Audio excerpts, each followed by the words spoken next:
Good morning.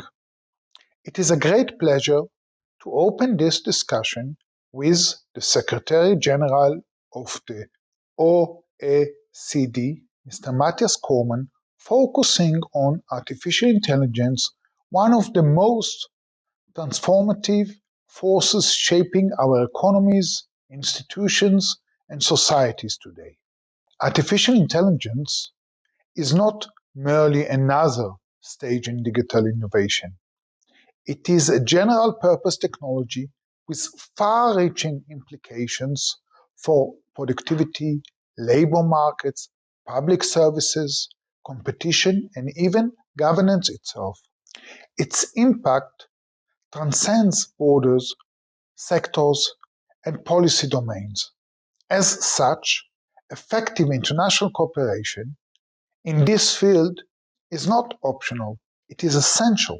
This is precisely where the OECD plays a unique and indispensable role. The OECD has long served as trusted forum for its 38 developing member states to exchange evidence, develop shared standards, and translate common values into practical policy guidance. Its mission to promote sustainable economic growth, inclusive development, and strong public governance has gained renewed importance in the age of AI. In this context, the OECD has emerged as a global leader through landmark initiatives such as the OECD AI Principle, the first intergovernmental standard on artificial intelligence, and through its work with the Global Partnership of Artificial Intelligence, the OECD has helped ensure technological progress in core values: human-centered innovation, transparency, accountability, and trust. Today's conversation addresses several fundamental and timely questions. How should we understand the AI revolution and its impact on the global economy? What level of action and cooperation is required from OECD member countries to ensure that AI fosters inclusive growth rather than deepening inequalities? And how should governments position themselves in a world where powerful technology companies, unelected yet highly influential, play a central role in shaping public discourse and societal outcomes?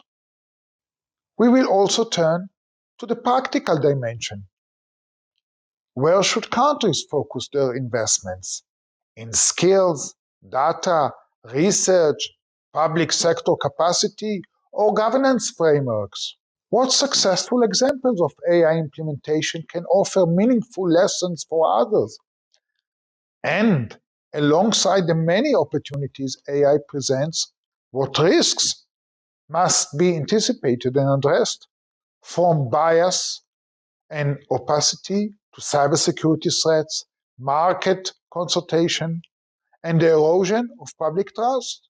Crucially, this discussion also touches on accountability and oversight.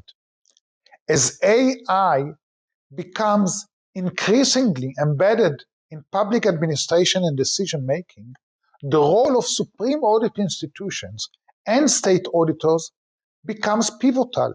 Their ability to understand, assess, and monitor AI systems will be essential to ensuring that innovation remains aligned with legacy, efficiencies, and transparency. Against this backdrop, we are honored to hear the Secretary General's perspectives both on how the OECD itself is engaging with artificial intelligence and on how it is supporting member countries as they navigate this rapidly evolving landscape together.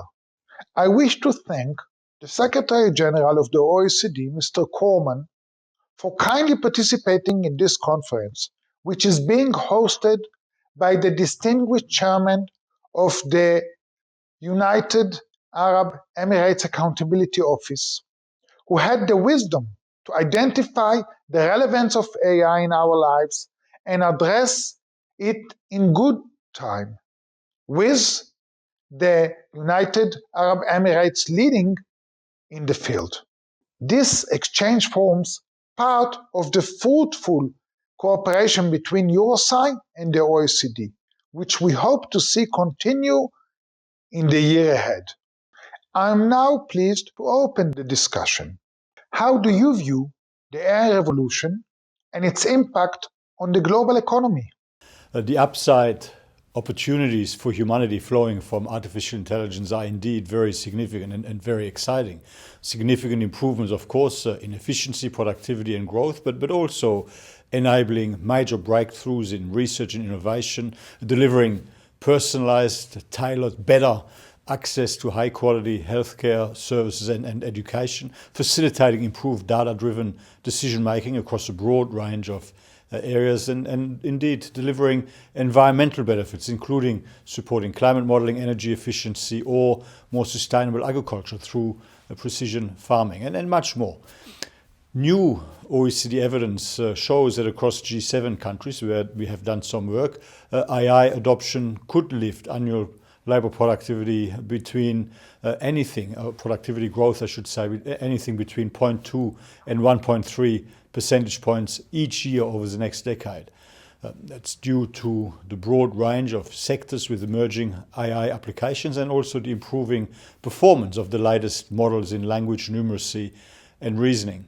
Looking forward, we would need to boost adoption and diffusion to realize the full potential of AI while mitigating some of the potential risks and disruptions along the way. I mean, many benefits, but of course, as with anything, there are also new and evolving risks and disruptions that need to be managed and mitigated. What do you expect from OECD member countries in terms of action and cooperation regarding AI?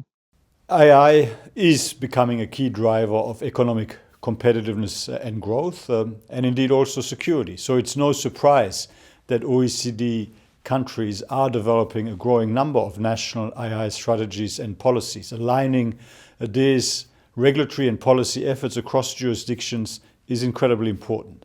Coordination would help avoid fragmented or inconsistent rules that would slow innovation and discourage investment. And it would also allow policymakers to address common risks ranging from cybersecurity-related risks to illicit content and other risks and disruptions that extend beyond national borders.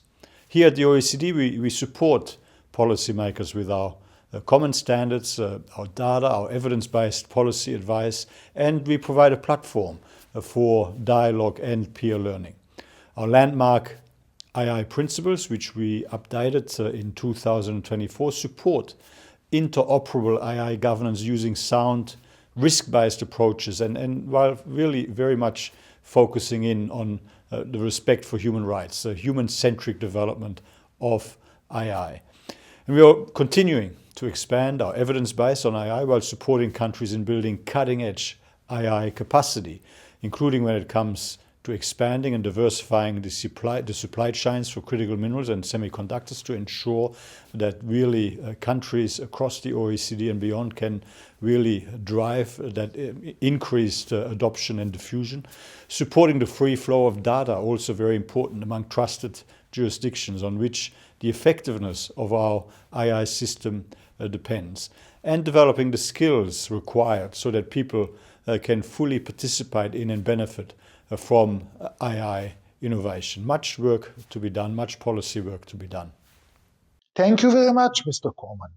Now let's go to the next question. How do you perceive the role of democratic nations in a world where tech giants, which control AI tools, have the power to shape public conscience and significantly influence society, despite not being elected by the public? Well, evolving AI technologies bring both benefits and opportunities on one hand and risks also for our democracies.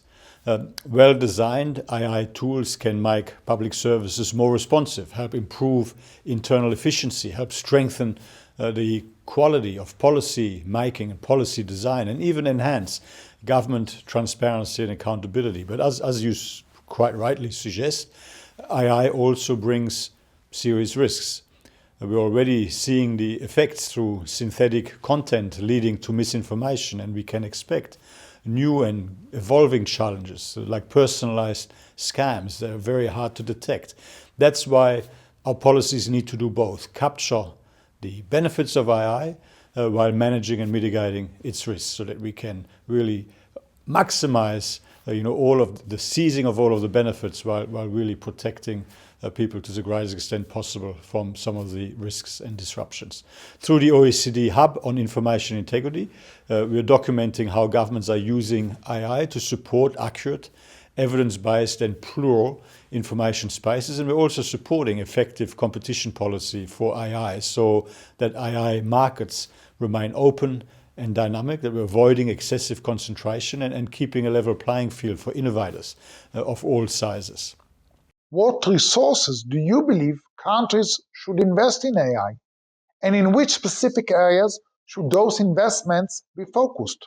Our data shows that there is significant untapped potential when it comes to AI adoption across firms and sectors. Large companies are over twice as likely to adopt AI than smaller ones. And to change this, we need to ensure that we can have open, competitive markets, ensuring AI remains affordable, innovative, and accessible for all, not locked into closed ecosystems of concentrated market power.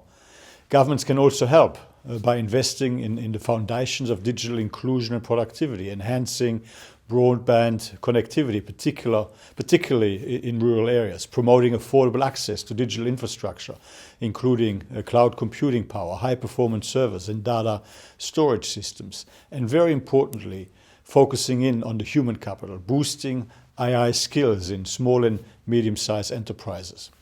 Could you share any notable success stories related to AI implementation that you believe could serve as valuable models for others? We're seeing a growing number of AI success stories, including in your field of public audit. The OECD is working with partners such as the Portuguese Court of Audit and regional audit institutions in Austria, for example, to develop AI tools that help strengthen audit work, from risk analysis to data-driven audit selection. That being said, there's no single model that can be replicated everywhere. Effective approaches must be tailored to institutional context, including mandates, legal frameworks, data availability, and the level of digital maturity. So, but learning from and benchmarking against peers with similar roles is incredibly valuable. Some jurisdictions, like Brazil, for example, have successfully invested in building strong in-house AI capabilities. Others, like Costa Rica, have pursued large-scale AI deployment through partnerships with technology providers. But despite these differences in approaches, there are several common lessons which consistently emerge from our work. First, the human capability is and remains essential. AI delivers value only when auditors have the skills and the confidence to interpret, challenge, and validate its outputs. Institutions focused on practical hands-on training tend to see better outcomes. Second, leadership support matters. When senior leaders back AI initiatives, they create space for experimentation and help ensure alignment with institutional objectives and public value. Third, innovation must be anchored in governance to manage risk and ensure AI use remains ethical, transparent, and trusted. It was very inspiring. Thank you very much. Alongside the many opportunities AI presents, what risks do you foresee in its widespread use? As with every rapidly developing technology, there are risks to mitigate and manage alongside the many benefits flowing from AI. These do include ethical concerns, labor market related considerations, security threats, privacy issues, the risk of anti-competitive dynamics that could slow adoption or deepen divides in a way that is counterproductive to economies and societies. And we also need to consider the environmental impact of large AI models, which are often highly energy intensive.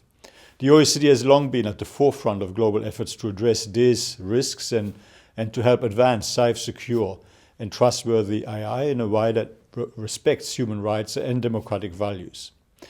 The OECD AI principles, which I've talked about before, offer a flexible values-based blueprint for policy frameworks to address AI risks and to help shape AI policy development worldwide, but in a way that really does also facilitate the seizing of all of the exciting benefits and opportunities, and that also helps ensure that innovation can continue to deliver further improvements.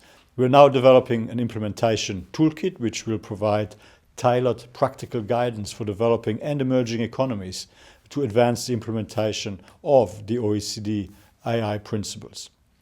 Beyond the AI principles, the OECD provides data analysis and recommendations covering AI issues across the full spectrum of public policy topics, from education and employment to innovation to healthcare to public governance, sustainability and more. Is AI being currently used within the OECD? If so, could you provide some examples of how it's being leveraged?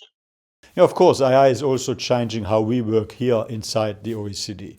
In 2023, we became one of the first international organizations to release guidelines for staff on the use of generative AI.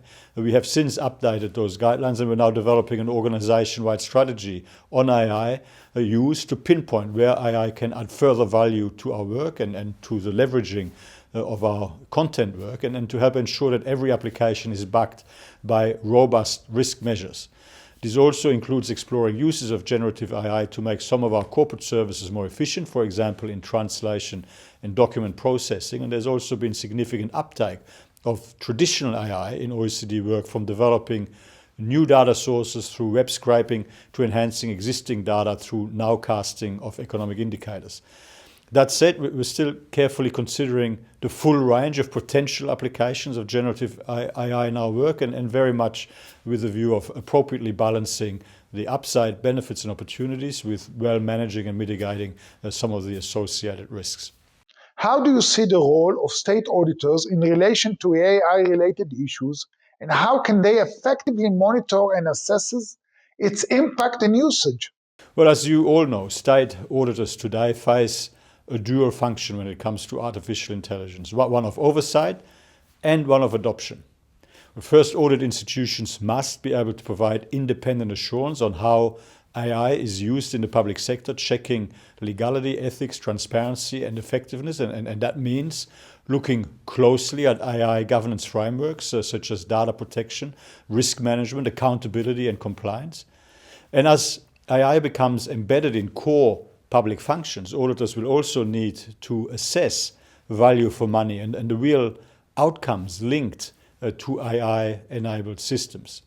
But on the other hand, public audit institutions also need to modernize their own operations by using AI to boost their own efficiency, responsiveness, and accuracy. And that requires investing in capacity building and developing new AI-focused audit methodologies, like any other organization or any other business.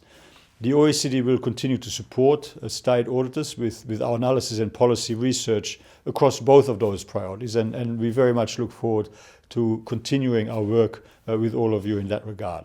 Thank you for giving me the opportunity to participate in this session today.